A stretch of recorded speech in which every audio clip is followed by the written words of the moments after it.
há realmente um desejo em vocês pela filosofia. A filosofia tem sido a minha vida, a minha profissão, o meu trabalho, e eu quero compartilhar isso com vocês.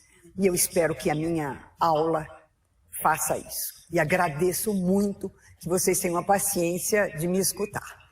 Ai, paciência e alegria.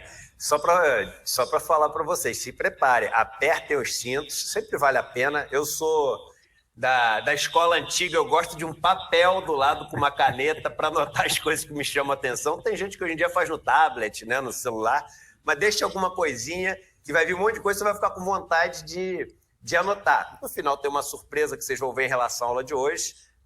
Vocês vão poder, né, e a gente vai explicar como receber a aula de hoje.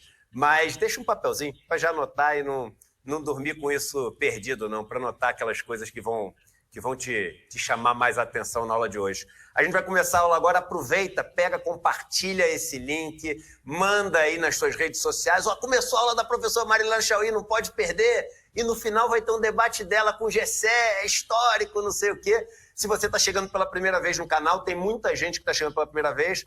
A gente é um canal que tem como missão democratizar o acesso ao conhecimento, seja através dos nossos noticiários, programas de história, programas sobre espiritualidade, programas sobre ciência.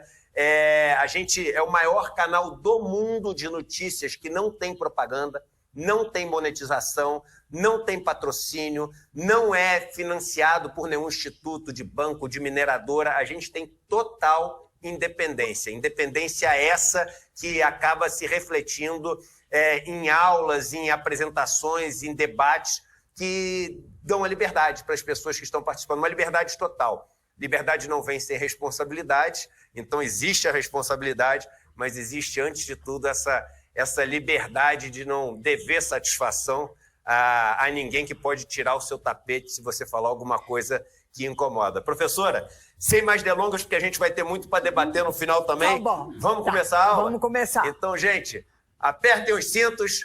Vamos lá para a Grécia, porque a aula vai começar. Valeu, gente. A gente se fala no final da aula. Afinal, para que filosofia? Havia na Grécia Antiga, na cidade de Delfos, um santuário dedicado ao deus Apolo, deus da luz, da razão, patrono da sabedoria. Sobre o portal de entrada desse templo estava gravada uma mensagem, ou um oráculo, o principal oráculo de Apolo. Note-se auton, conhece-te a ti mesmo. Um ateniense, chamado Sócrates, foi ao santuário consultar a Sibila, porque em Atenas todo mundo dizia que ele era um sábio. E ele queria saber se, de fato, ele poderia ser chamado de sábio. O que era um sábio? Ele desejava, portanto, uma mensagem, um oráculo, enviada pelo deus a Sibila. Esta lhe perguntou: o que você sabe? E Sócrates respondeu: eu só sei que nada sei.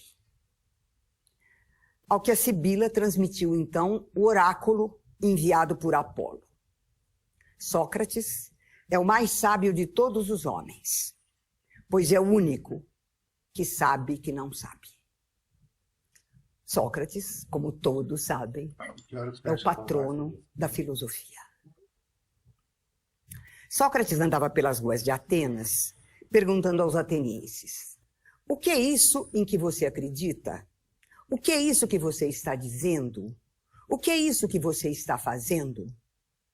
Os atenienses achavam, por exemplo, que sabiam o que era beleza, o que era justiça, o que era coragem.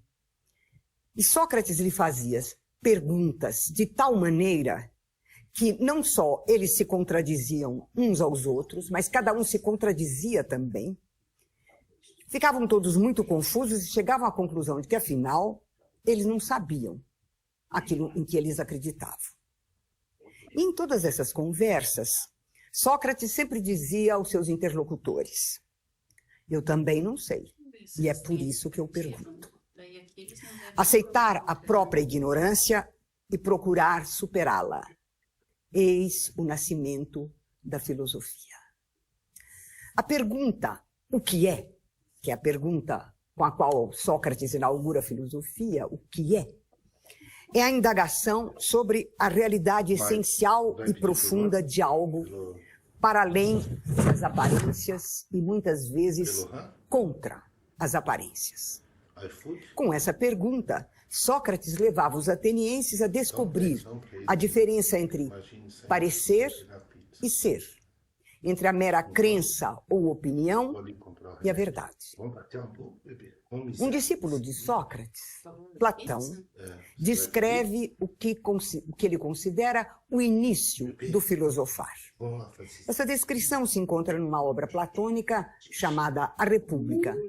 E essa descrição é uma narrativa conhecida como o mito da caverna. Eu estou falando da...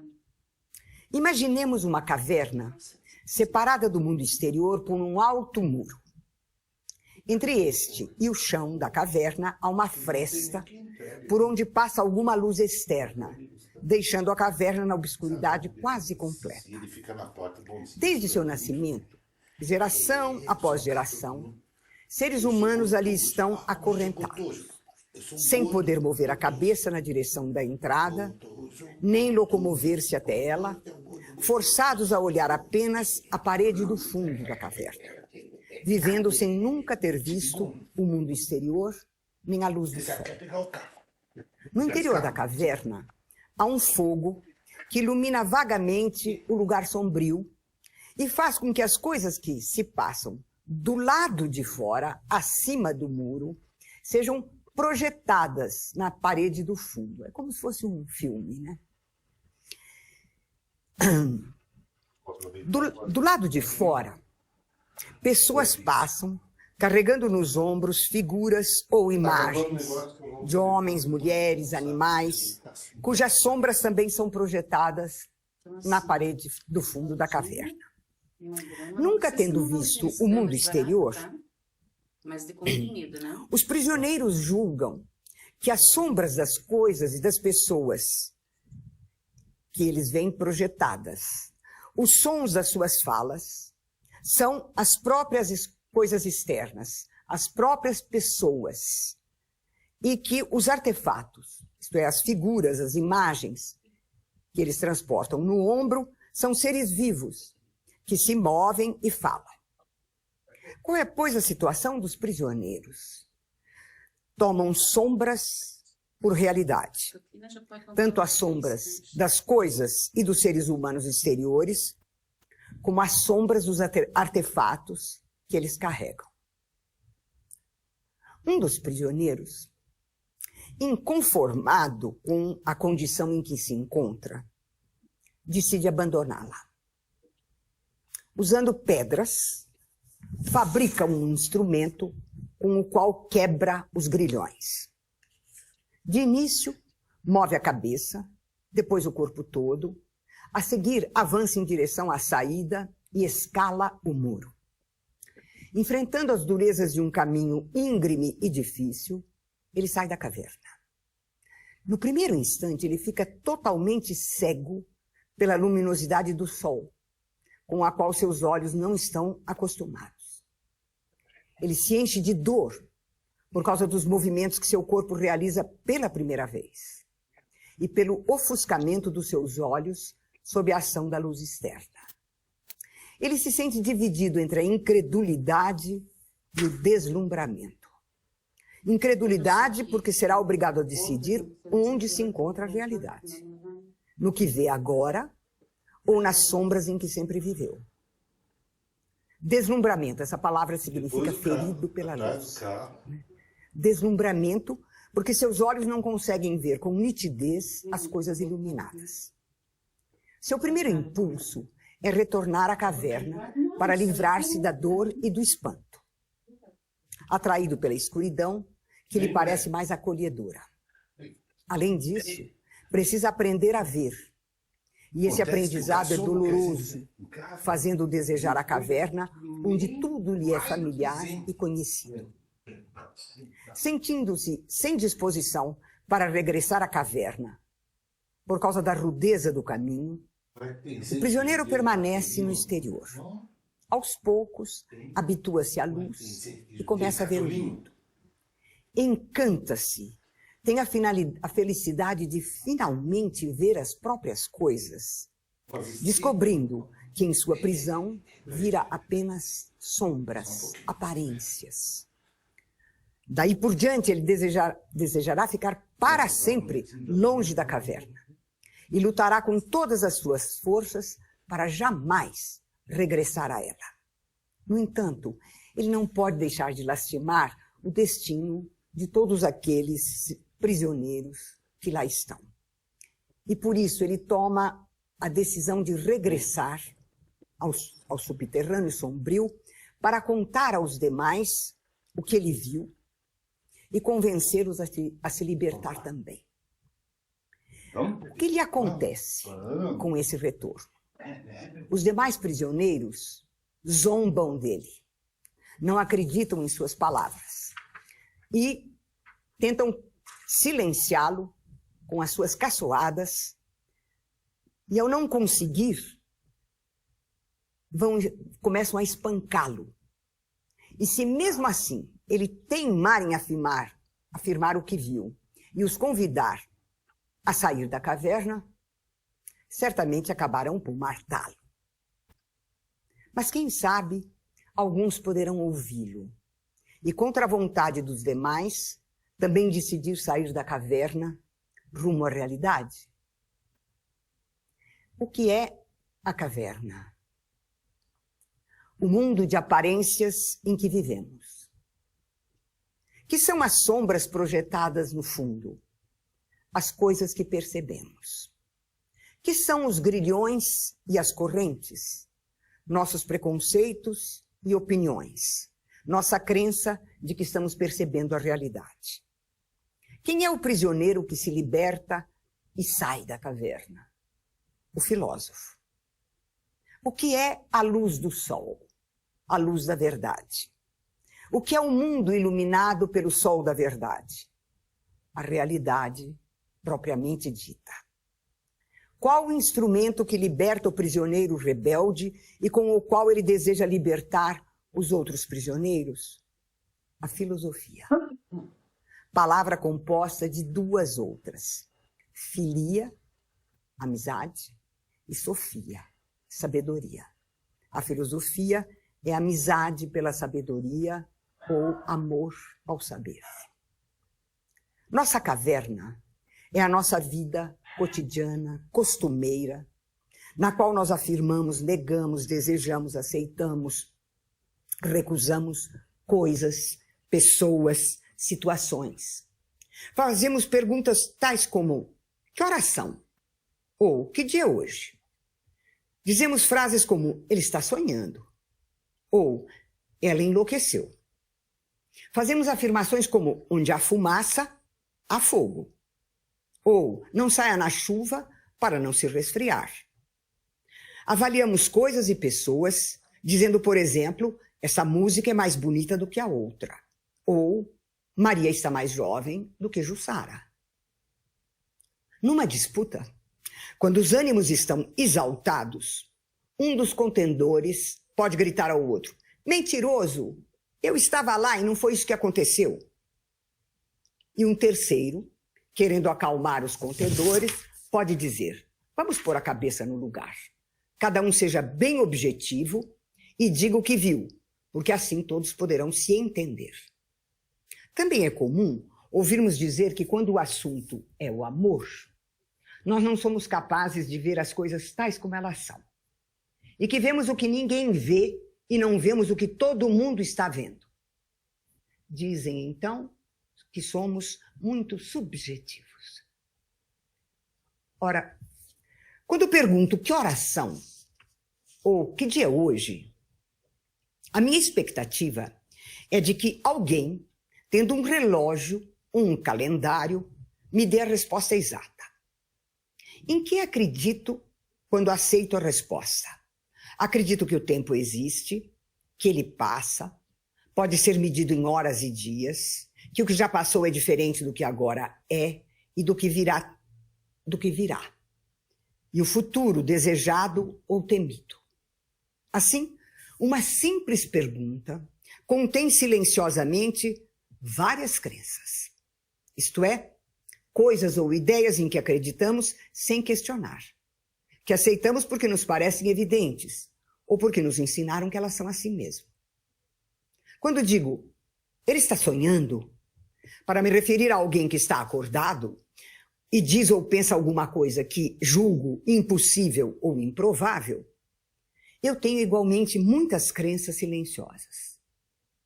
Acredito que sonhar é diferente de estar acordado, que no sonho o impossível e o improvável se apresentam como possível e provável, e também que o sonho se relaciona com o irreal ou ilusório, enquanto a vigília se relaciona com o que existe realmente. Acredito, portanto, que a realidade existe fora de mim, que posso percebê-la e conhecê-la tal como é, e por isso creio que sei diferenciar realidade e ilusão. A frase "ele enlouqueceu" contém essas mesmas crenças, e mais uma. A de que sabemos diferenciar entre sanidade mental e loucura. A sanidade se chama razão e é louca a pessoa que perde a razão e inventa uma realidade apenas sua. Assim, ao acreditar que sei distinguir entre razão e loucura, acredito também que a razão se refere a uma realidade que é a mesma para todos, ainda que não gostemos das mesmas coisas ou nos relacionemos de maneiras diferentes com elas. Quando alguém diz, onde há fumaça há fogo, ou não saia na chuva para não se resfriar, afirma silenciosamente muitas crenças. Acredita que existem relações de causa e efeito entre as coisas, que onde houver uma coisa, certamente houve uma causa para ela, ou que essa coisa é causa de alguma outra. O fogo é uma causa e a fumaça é o seu efeito. A chuva é causa do resfriado, ou o resfriado é efeito da chuva. Acreditamos que a realidade é feita de causalidades, que as coisas, os fatos, as situações se encadeiam em relações de causa e efeito que podem ser conhecidas por nós e até mesmo ser controladas por nós para o uso da nossa vida. Quando dizemos que uma coisa é mais bonita ou mais feia do que outra, ou que alguém está mais jovem do que um outro, acreditamos que as coisas, as pessoas, as situações, os fatos podem ser comparados e avaliados, julgados por suas qualidades. Bonito, feio, bom, ruim, jovem, feio, velho, engraçado, triste, limpo, sujo, ou por sua quantidade. Muito, pouco, mais, menos, maior, menor, grande, pequeno, largo, estreito, comprido, justo, curto. Julgamos assim que as qualidades e as quantidades existem, que podemos conhecê-las e usá-las em nossa vida. Acreditamos que vemos as coisas dos lugares em que elas estão, ou a partir do lugar em que estamos, e que a percepção visual varia conforme as coisas estejam próximas ou distantes. Isso significa que acreditamos que elas e nós ocupamos lugares, e, portanto, cremos que o espaço existe. Pode ser diferenciado, perto, longe, alto, baixo e medido, comprimento, largura, altura.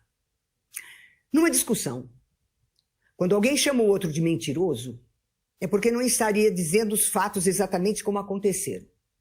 E aí está presente a nossa crença de que existe diferença entre verdade e mentira. A primeira, a verdade, diz as coisas tais como são.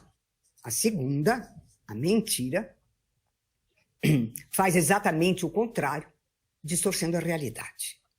No entanto, consideramos a mentira diferente do sonho, diferente da loucura, diferente do erro. Porque o sonhador, o louco e aquele que erra se iludem involuntariamente, enquanto o mentiroso decide voluntariamente deformar a realidade e os fatos. Com isso, acreditamos que o erro e a mentira são falsidades, mas diferentes, porque somente na mentira existe a decisão de falsear. Ao diferenciarmos erro e mentira, considerando primeiro uma ilusão ou um engano involuntário, e a segunda uma decisão voluntária, manifestamos silenciosamente a crença de que somos seres dotados de vontade e que dela depende dizer a verdade ou a mentira. Acreditamos, portanto, que as pessoas, porque possuem vontade, podem ser morais ou imorais, pois cremos que a vontade é o poder para escolher entre o bem e o mal. E, sobretudo, acreditamos que exercer tal poder é exercer a liberdade, pois acreditamos que somos livres quando escolhemos voluntariamente nossas ações, nossas ideias, nossos sentimentos. Na discussão, quando uma terceira pessoa pede às outras duas para que sejam objetivas, ou quando falamos dos apaixonados como incapazes de ver as coisas como são ou como muito subjetivos, também temos várias crenças silenciosas. De fato, acreditamos que quando alguém quer defender muito intensamente um ponto de vista, uma preferência, uma opinião, e é até capaz de brigar por isso, pode perder a objetividade e deixar-se guiar apenas pelos seus sentimentos e não pela realidade.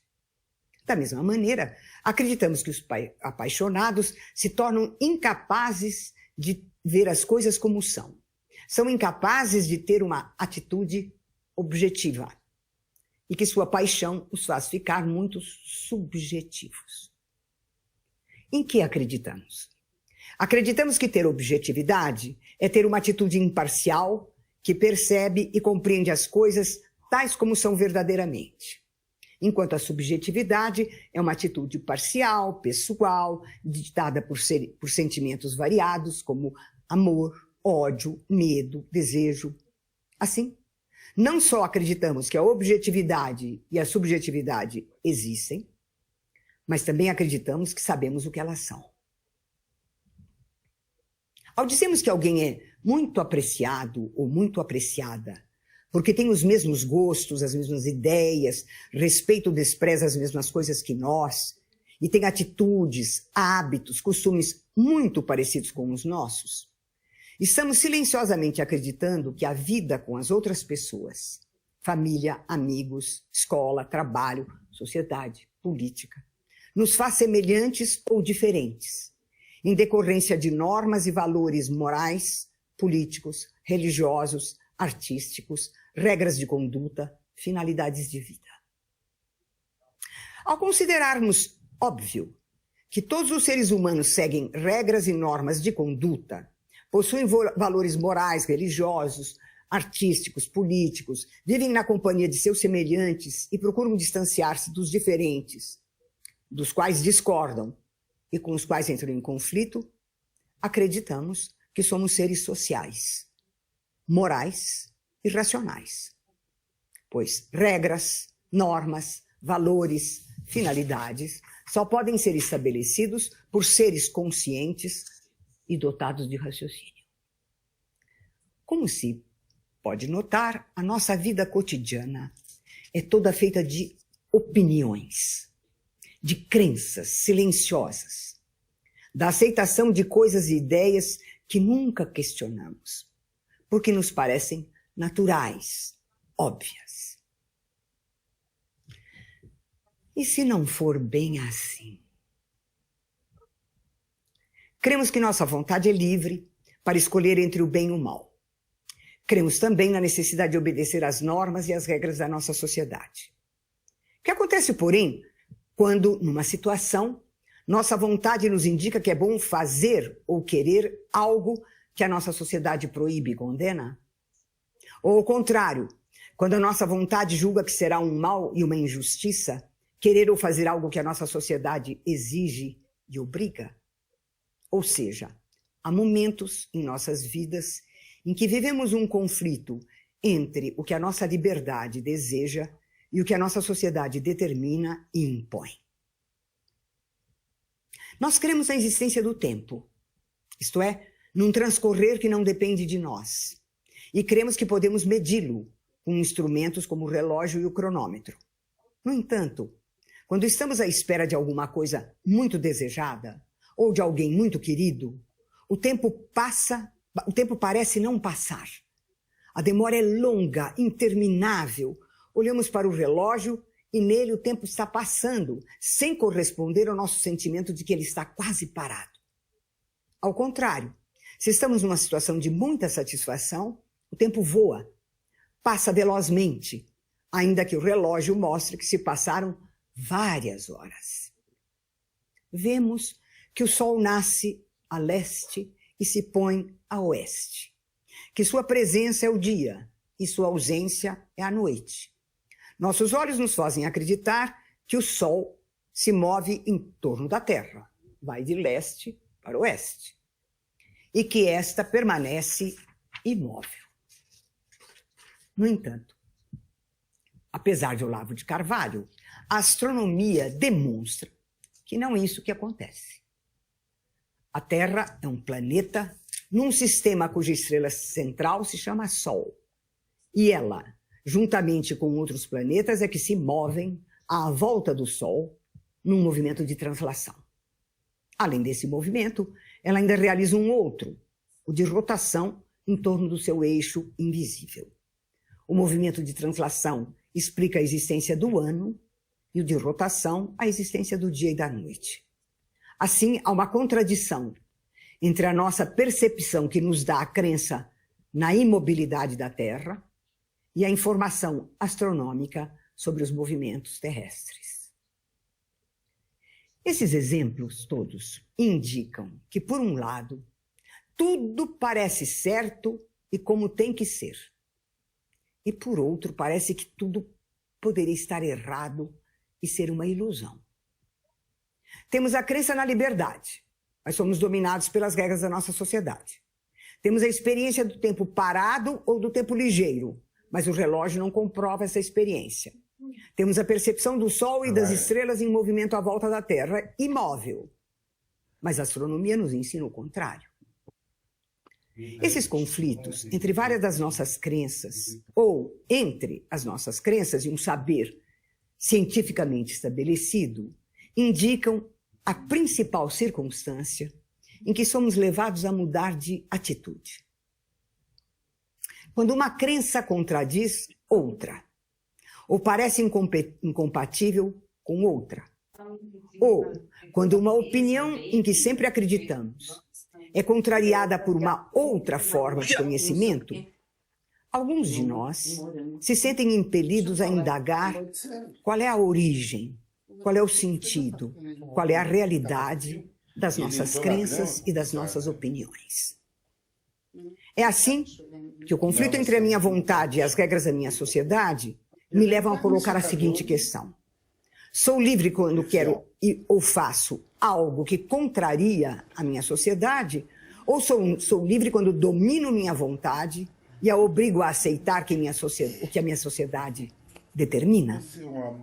No entanto, para responder a essa questão, nós precisamos enfrentar outras, mais profundas. O que é a liberdade? O que é a vontade? O que é a sociedade? O que são o bem e o mal? O que é o justo? O que é o injusto? E assim é assim também que as experiências do tempo lento e do tempo veloz, e a do tempo marcado pelo relógio, nos levam a indagar como é possível que haja duas realidades temporais diferentes. Aquela marcada pelo relógio e aquela vivida por nós. Qual é o tempo real e verdadeiro? Mas para responder a essa pergunta, novamente é preciso fazer uma pergunta mais profunda e indagar: o que é o tempo? Da mesma maneira, a diferença entre a nossa percepção da imobilidade da Terra e a mobilidade do Sol, e o que ensina a astronomia, nos leva a perguntar: se não percebemos os movimentos da Terra, e se nossos olhos se enganam tão profundamente, será que podemos sempre confiar em nossa percepção visual ou devemos sempre desconfiar dela? Será que percebemos as coisas como realmente são? Mas para responder a essas perguntas, precisamos fazer duas outras, mais profundas. O que é perceber o que é realidade? Essas perguntas mais profundas significam uma mudança de atitude. Mudança que indica algo bastante preciso. Quem não se contenta com as crenças ou opiniões pré-estabelecidas? Quem percebe contradições e incompatibilidades entre elas? Quem procura compreender o que elas são e por que são problemáticas, está exprimindo um desejo. O desejo de saber. O que é o tempo? O que é o espaço? O que é uma causa? O que é a qualidade? O que é a quantidade? O que é a objetividade? O que é a subjetividade? O que é o belo? O que é a verdade? O que é o falso? O que é o erro? O que é a mentira? Quando existe verdade? E por quê? Quando existe ilusão? E por quê? Mas o que é sentir? O que são o amor e o ódio? O que é o desejo? O que é a liberdade? O que é a razão? O que é a beleza?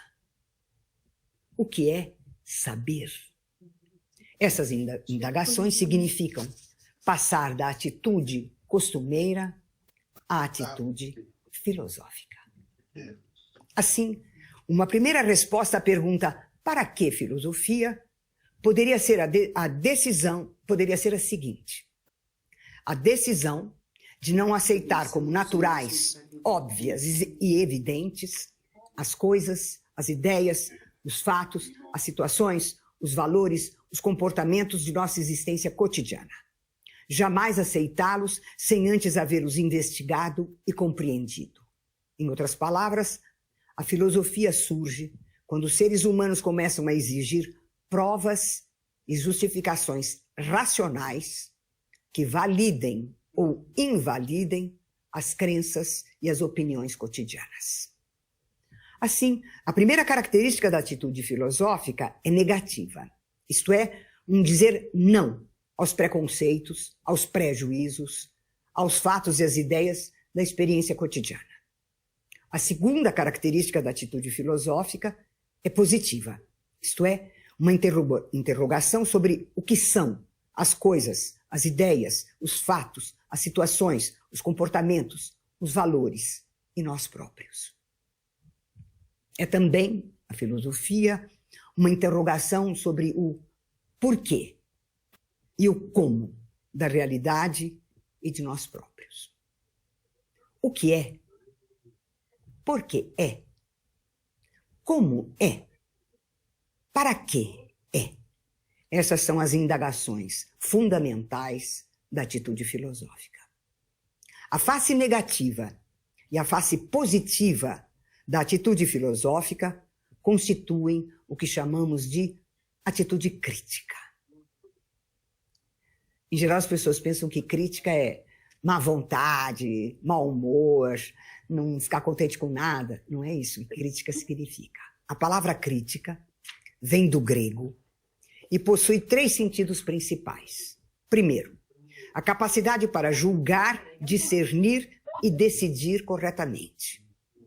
2, exame racional de todas as coisas, sem preconceito e sem pré-julgamento. E 3, a atividade de examinar e avaliar detalhadamente uma ideia, um valor, um costume, um comportamento, uma obra artística, uma obra científica e assim por diante. A filosofia começa dizendo não às crenças e aos preconceitos, para que possam ser avaliados racional e criticamente.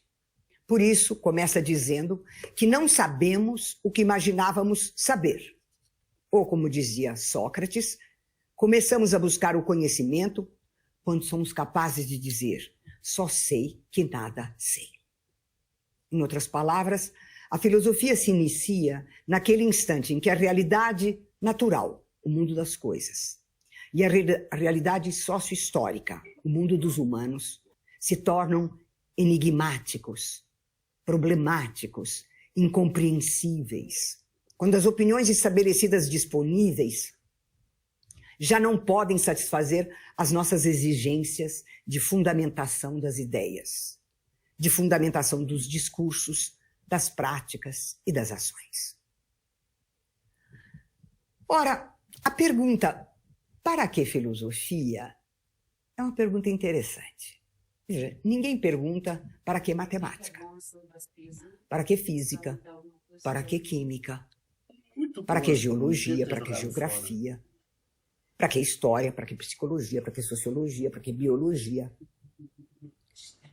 para que pintura, para que escultura, literatura, teatro, música, dança. Mas parece muito natural perguntar, mas para que filosofia?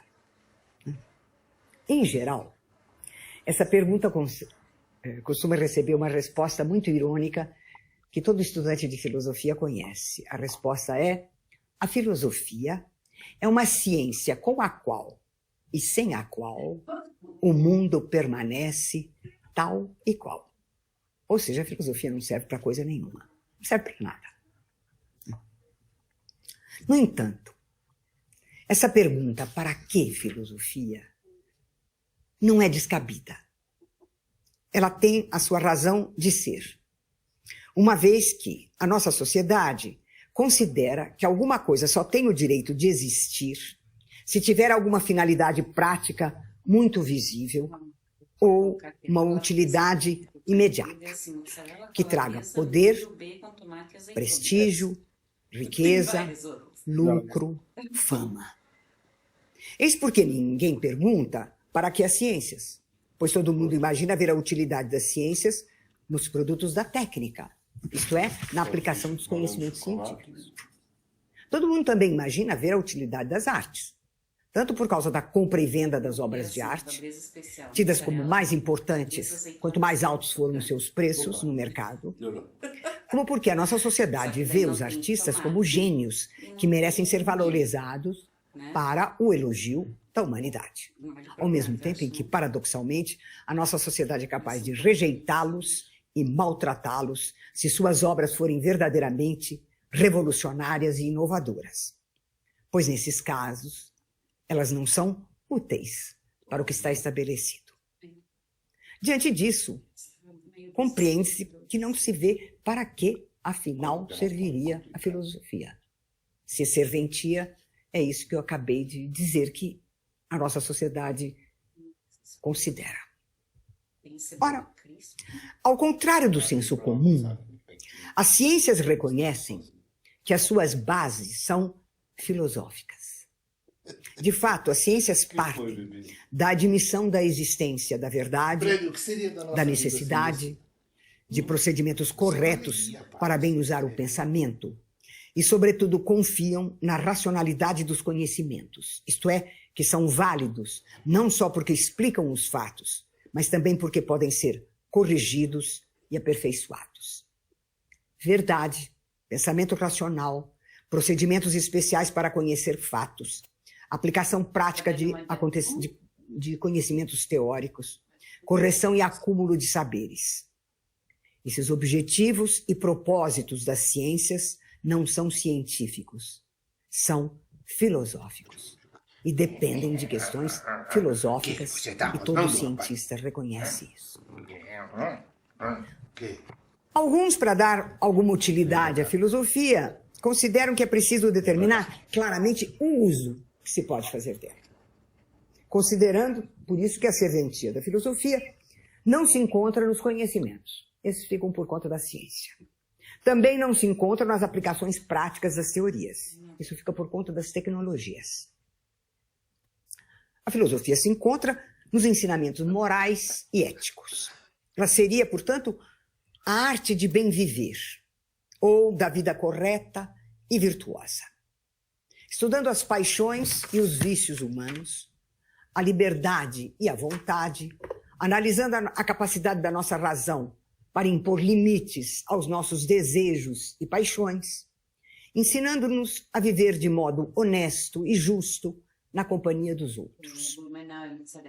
Essa definição da filosofia não vai muito longe, pois mesmo para ser uma arte moral ou uma ética, uma arte do bem viver, a filosofia continua fazendo as suas perguntas desconcertantes e embaraçosas. O que é o ser humano? O que é a vontade? O que é a paixão? O que é o desejo? O que é a razão? São O que é o dois vício? sabores O que é a muito virtude? fortes pra- O que é a liberdade? Como nos tornamos livres, racionais e virtuosos? Porque liberdade e virtude são valores para os seres humanos. O que é um valor? E o linguista Blumenau só Ou seja, repete.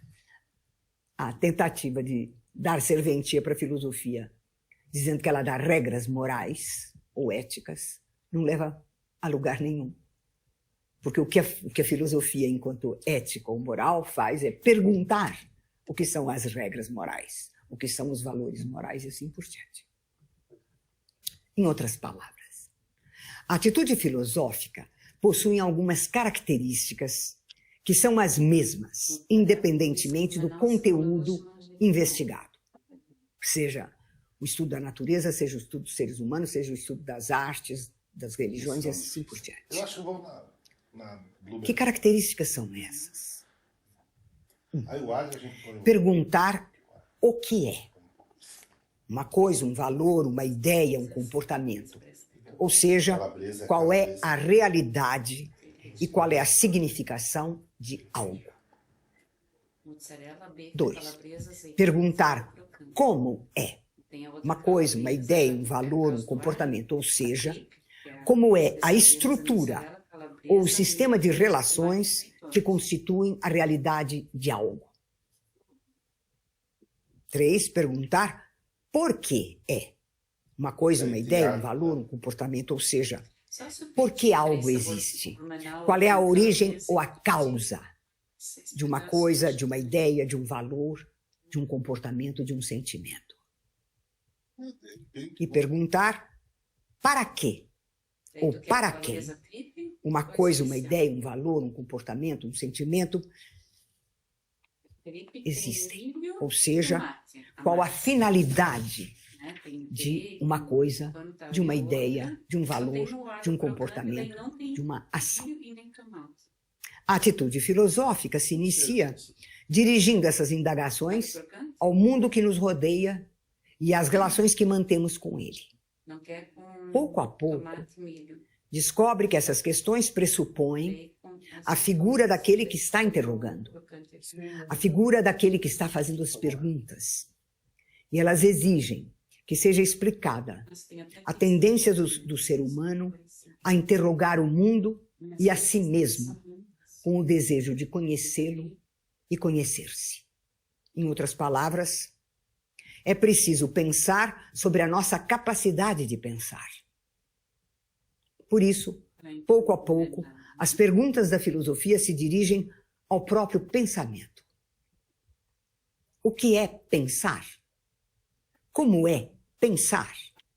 Por que há o pensar? A filosofia torna-se, então, o pensamento interrogando-se a si mesmo. E por ser uma volta que o pensamento realiza sobre si mesmo, a filosofia realiza uma reflexão.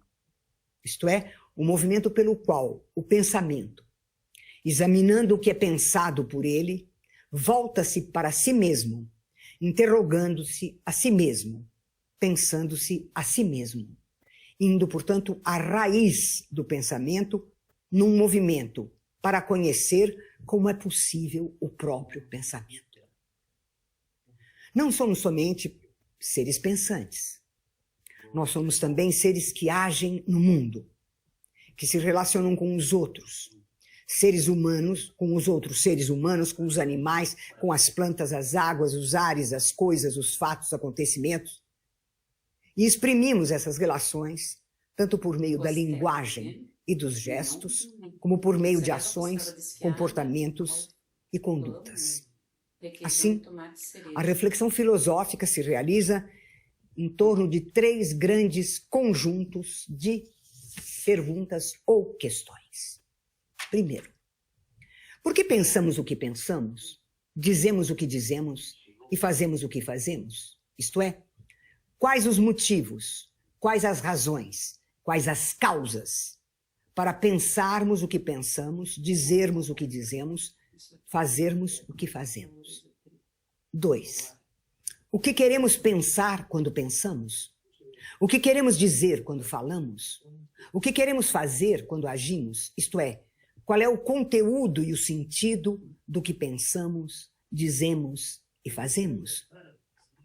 E 3, para que pensamos o que pensamos, dizemos o que dizemos, fazemos o que fazemos? Isto é, qual é a intenção ou a finalidade do que pensamos, dizemos e fazemos? Essas 3 questões têm como objeto de indagação o pensamento, o que é pensar, a linguagem, o que é falar, e a ação, o que é fazer. E podem ser resumidas assim: o que é pensar, falar e agir? Essas questões pressupõem uma pergunta.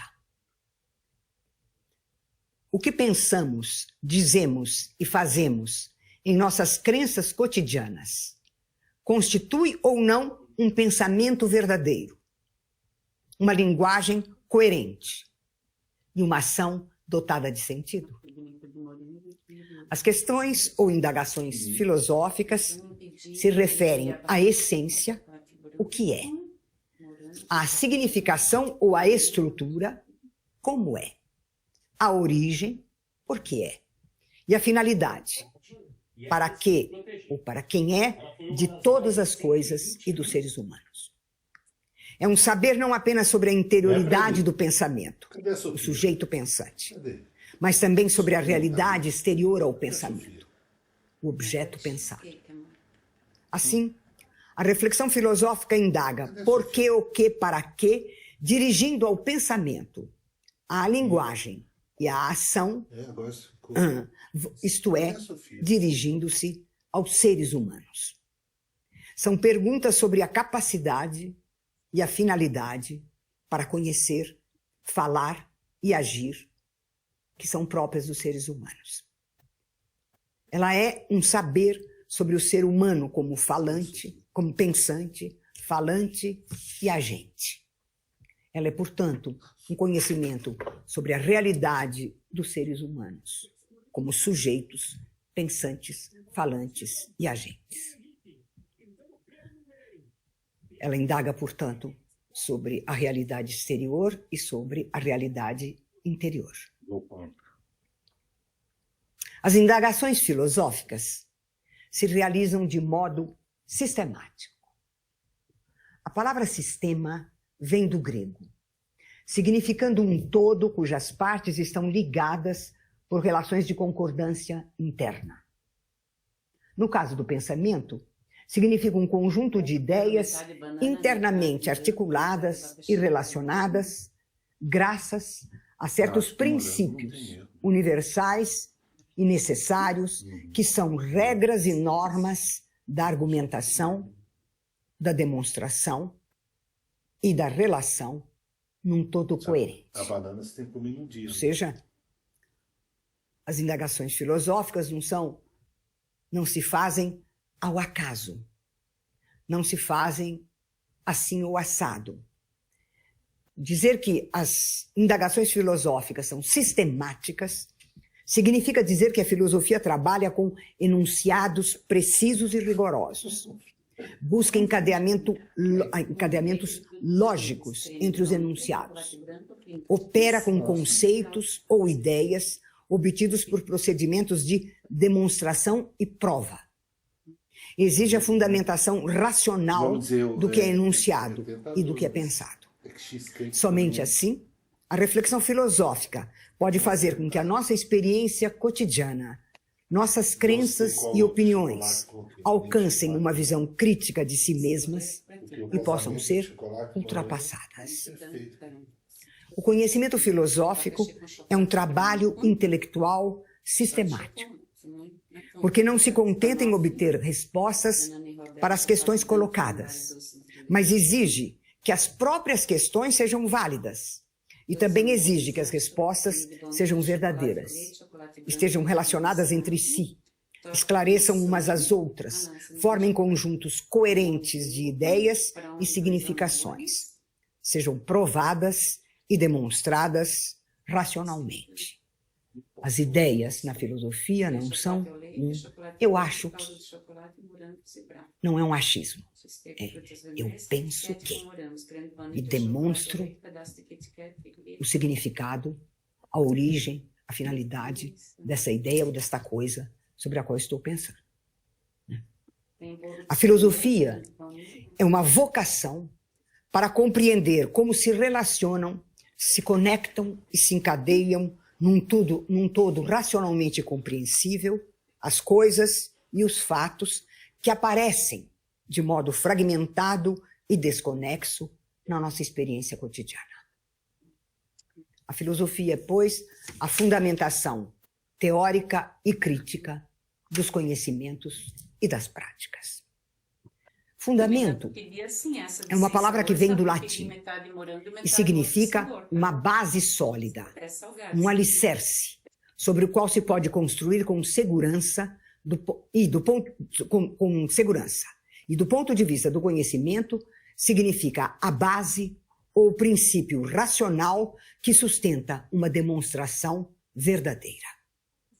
Fundamentar significa encontrar, definir e estabelecer racionalmente os princípios, as causas e condições que determinam a existência, a forma e os comportamentos de alguma coisa, de algum ser, humano ou não, bem como as leis e regras das suas mudanças. Já começou a novela?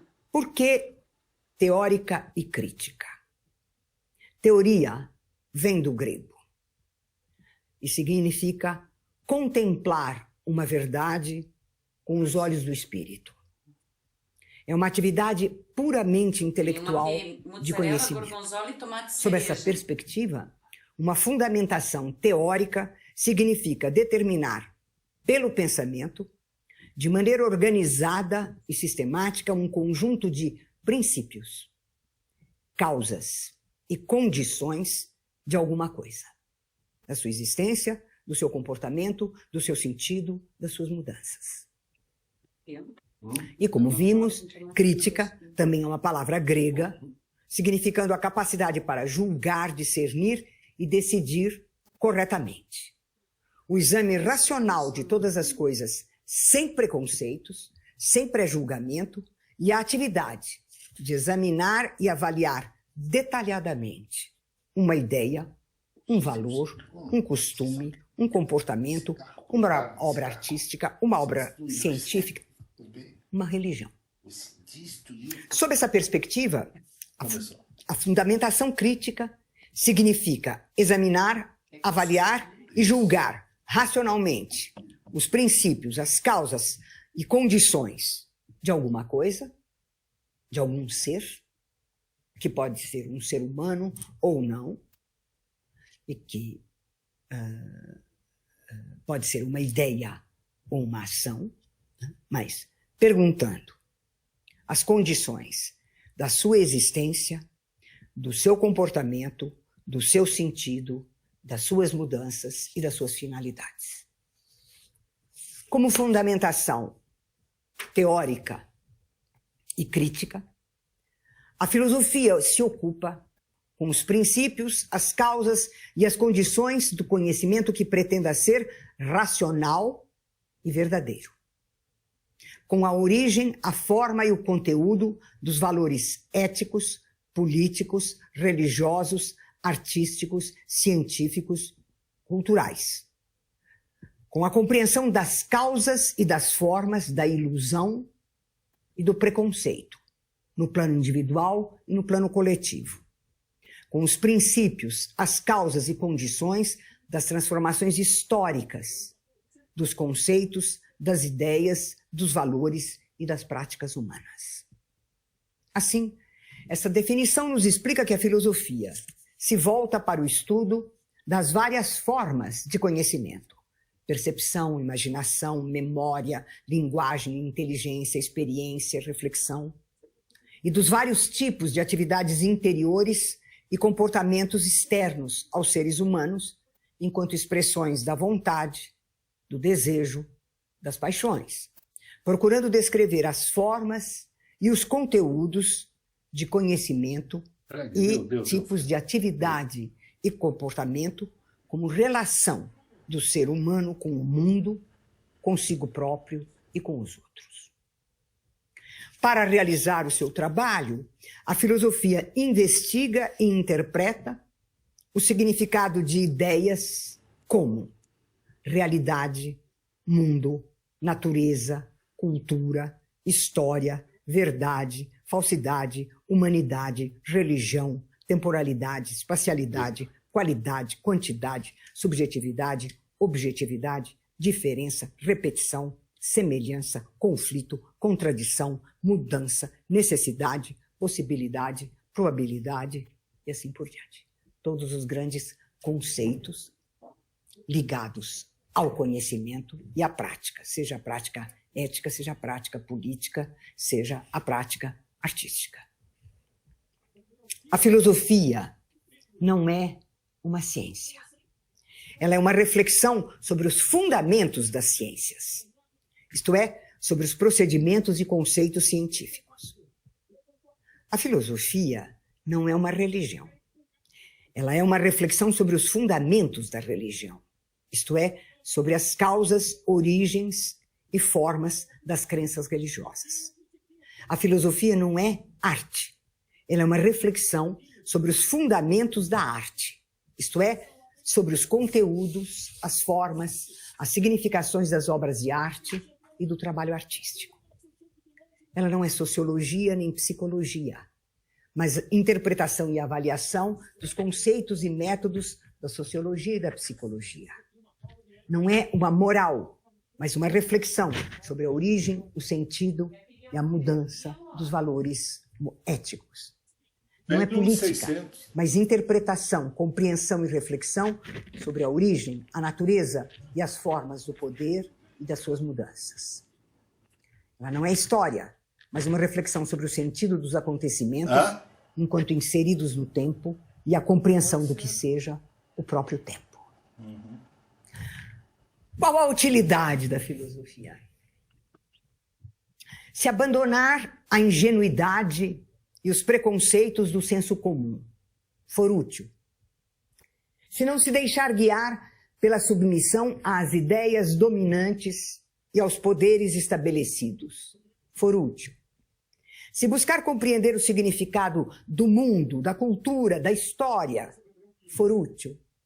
Se conhecer o sentido das criações humanas nas artes, nas ciências, na política for útil.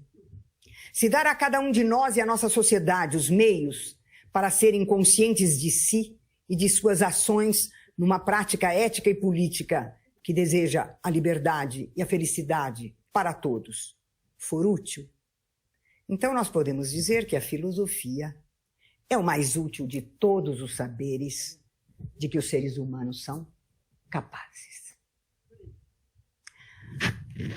Eu quero encerrar lembrando o legado que nos foi deixado pelos gregos e que construiu o edifício da filosofia, na multiplicidade de filosofias.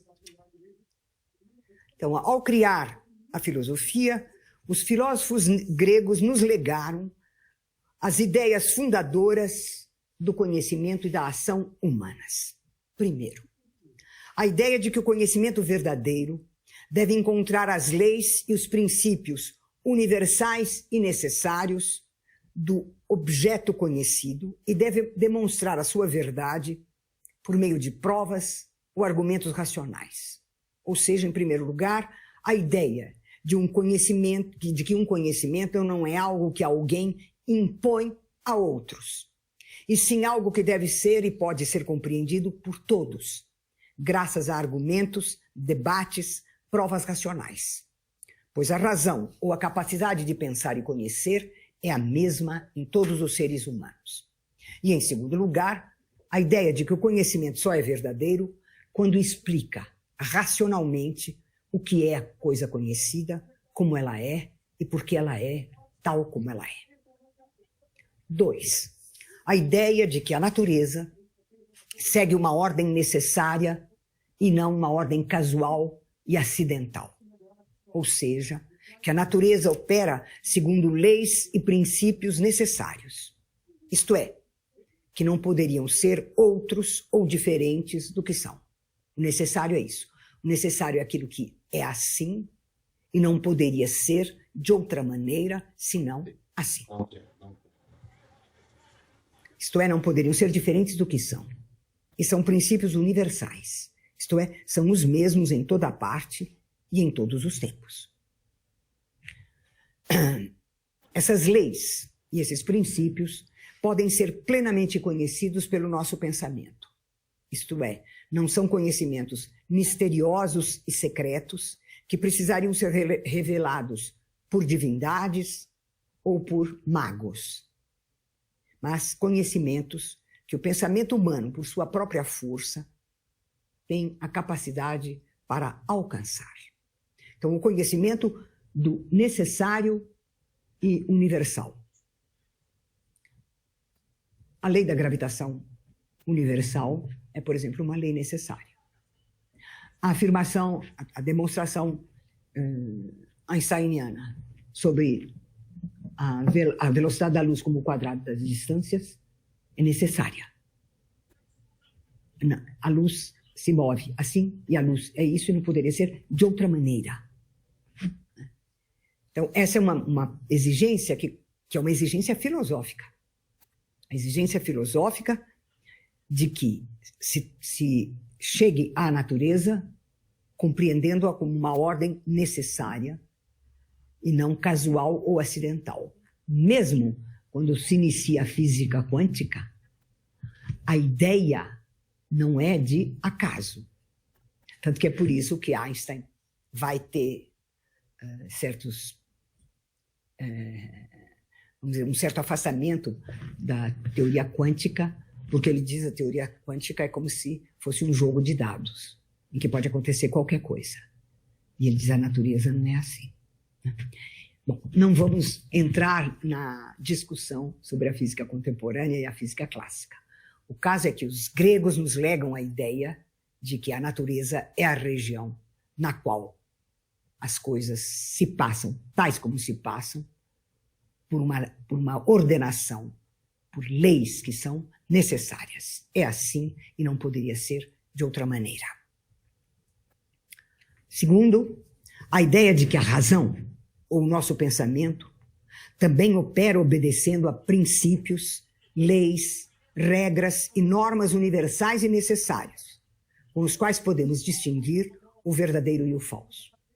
Em outras palavras, nosso pensamento é coerente e capaz de conhecer a realidade, porque segue leis lógicas de funcionamento, estabelecendo princípios universais e necessários para a distinção entre afirmação e negação, identidade, diferença, contradição, alternativa. Identidade, diferença, contradição e alternativa são princípios fundadores, princípios lógicos da operação de pensamento.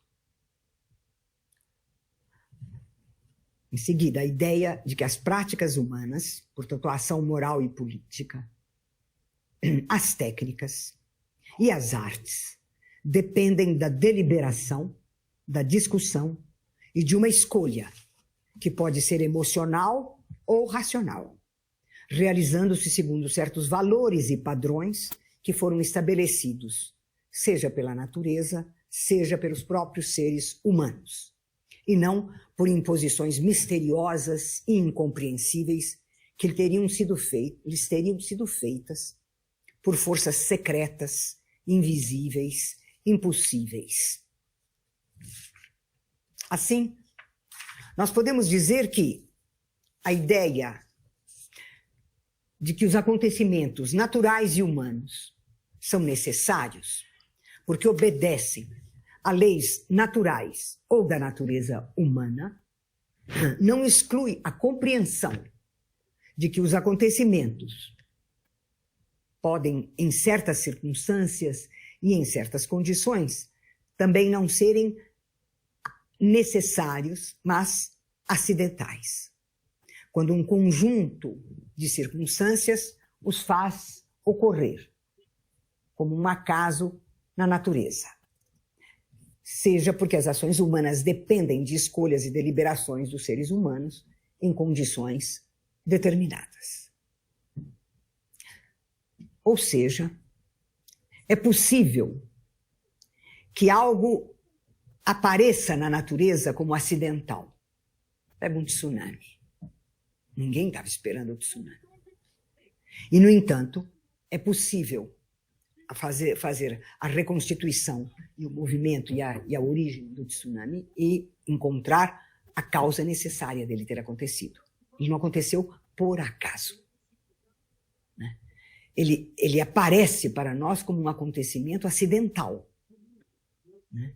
Mas, em si mesmo, ele segue leis necessárias da natureza. Ele aconteceu por causa das leis naturais, do que aconteceu com a própria natureza. Esse é um ponto importantíssimo por causa de todas as discussões da ecologia. Né? Isso é um elemento importantíssimo que a filosofia traz para os movimentos ecológicos. Né? Bom, entretanto, a filosofia considera que as ações humanas estão numa situação diversa da situação da natureza. Porque, no nosso caso, existe deliberação. É verdade que é uma lei necessária da natureza que os corpos pesados caem. Mas é por uma deliberação humana que se fabrica uma bomba e se faz com que ela despenque sobre Hiroshima e Nagasaki. Essa escolha faz com que a ação humana introduza algo chamado o possível. Desde Aristóteles, existe uma pergunta que é feita e que a filosofia incessantemente recoloca, que é: o que não está em nosso poder e o que está em nosso poder? Ou, como diziam os estoicos, o que não depende de nós e o que depende de nós? Bom, a resposta que a tradição filosófica nos dá é: não está em nosso poder e não depende de nós tudo aquilo que é do campo do necessário. É assim e não poderia ser de outra maneira. Não está em nosso poder aquilo que é inteiramente acidental, aquilo que os filósofos chamam de contingente, que os latinos chamavam de fortuna, e nós chamamos de a sorte, ou a má sorte, a fortuna e o infortúnio. Ou seja, o contingente é aquilo sobre o que nós também não temos nenhum poder. É um bem ou um mal que pode nos acontecer, sem que nós tenhamos deliberado e escolhido ou esse bem ou esse mal. Se nem o necessário, nem o contingente estão em nosso poder, o que está em nosso poder? O que depende de nós? E a resposta filosófica, que vem desde Aristóteles, é: o possível depende de nós. O que é o possível?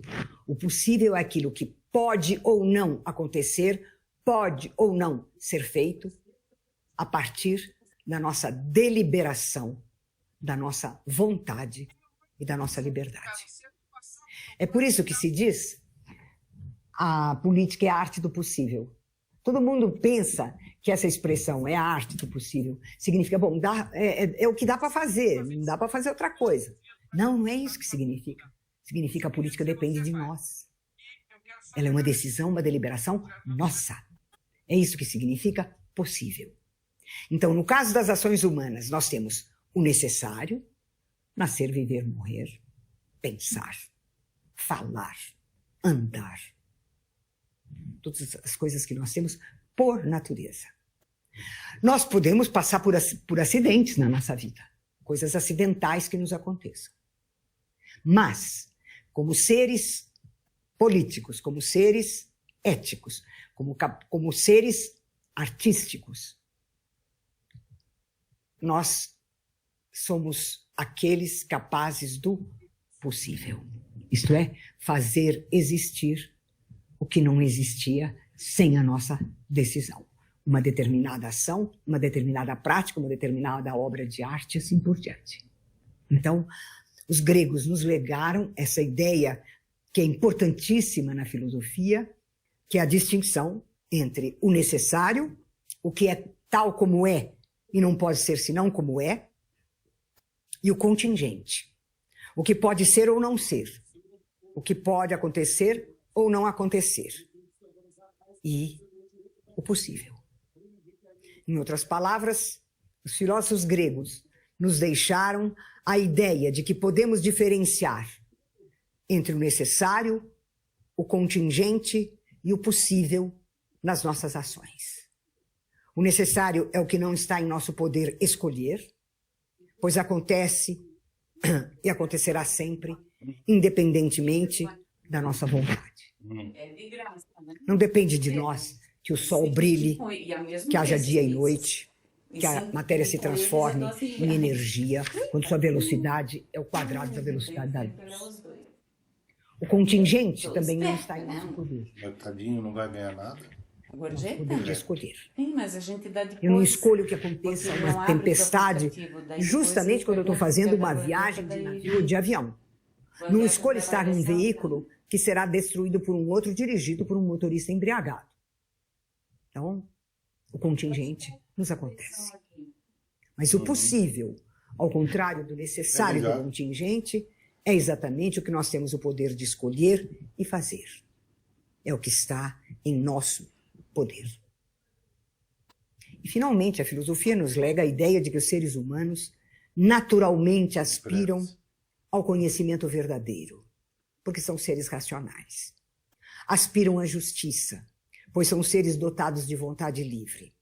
E aspiram à felicidade, pois são seres dotados de emoções e desejos.